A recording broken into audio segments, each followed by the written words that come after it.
Eh bien, toujours en direct du lycée campus Saint-Joseph sur le challenge plein gaz organisé en partenariat avec GRDF. Je suis en compagnie d'Alex Ouais.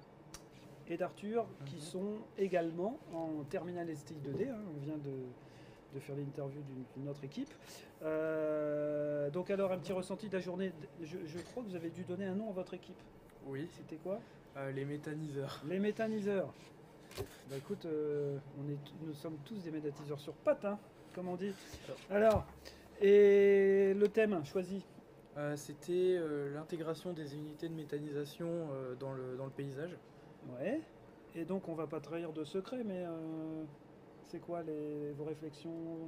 Ça tourne Euh, autour de quoi? alors Parce que on c'est ça qui nous partait, intéresse. on partait déjà de deux modèles très différents. On partait du milieu urbain et du milieu Oui. rural, qui n'ont pas du tout les mêmes contraintes. Bien sûr, les contraintes sont un peu plus simples dans un milieu rural, du terme de place, Mhm. d'habitants, c'est pas du tout les mêmes. Après, mon partenaire va pouvoir vous parler du milieu urbain parce Ouais, qu'il ouais, c'est lui qui a géré ouais. cette partie-là. Moi, je Bah, vais plutôt parler du milieu rural. c'est sûr que quand on se promène dans la campagne, on a plutôt l'habitude de rencontrer ces installations à la campagne qu'à la ville. Mhm. Voilà. Bah, on les voit surtout derrière des fermes parce que c'est le Ouais. plus simple niveau route. Tout est plus simple quand c'est à côté d'une ferme. Après, pour l'intégration, c'est tout de suite un peu plus difficile parce qu'une ferme, bon, bah, il y a des odeurs, il y a du matériel, il y a des bruits. Alors,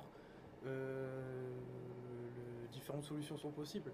Après, pour pas trahir, les problèmes les plus rencontrés, c'est la hauteur des bâtiments à cacher. Voilà. Mhm. C'est le principal Mhm. problème de ces installations. Donc, en fait, votre réflexion, c'était comment dire ça, implanter plus de méthaniseurs ou comment faire accepter aux gens. Comment cacher et faire accepter aux Voilà. gens. Donc, la solution à la campagne, alors donc. Ça serait d'enterrer à moitié Mhm.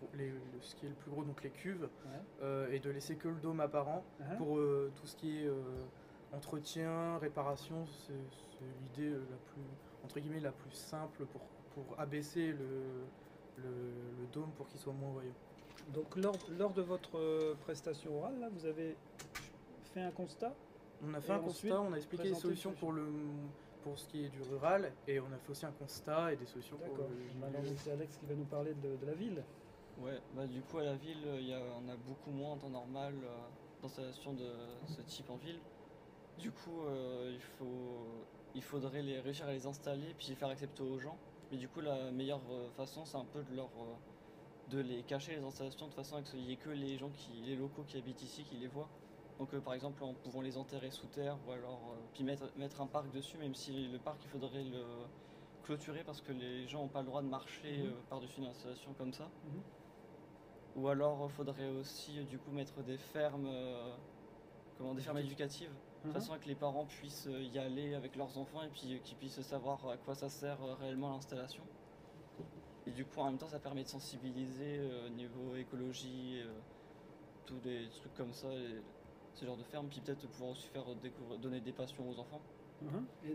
Ouais, et vous avez, je ne sais pas si vous avez dû un petit peu faire des petits croquis, des petits. Ouais. Ouais, On a fait pas mal de schémas pour Ouais, pour expliquer. expliquer. Oui, et puis des schémas, c'est tout de suite plus simple à comprendre. Ouais. On peut montrer même les problèmes avec des schémas.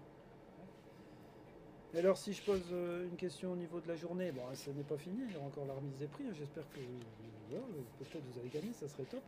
Et donc, c'était intéressant quand même cette journée.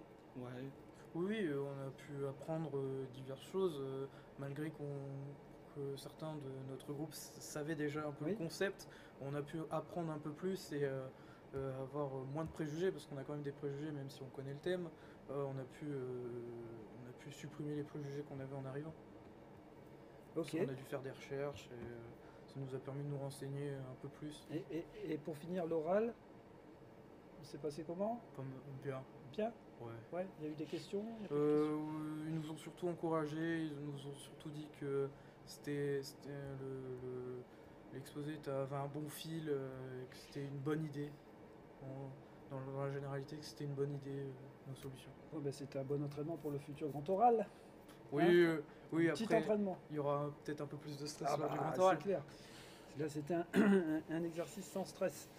Voilà, bah, écoutez, merci pour nous avoir répondu à mes questions. Et puis, Merci à vous. Et puis bonne chance pour la remise des prix. Merci. Voilà, donc on se donne rendez-vous tout à l'heure pour pourquoi pas une autre interview.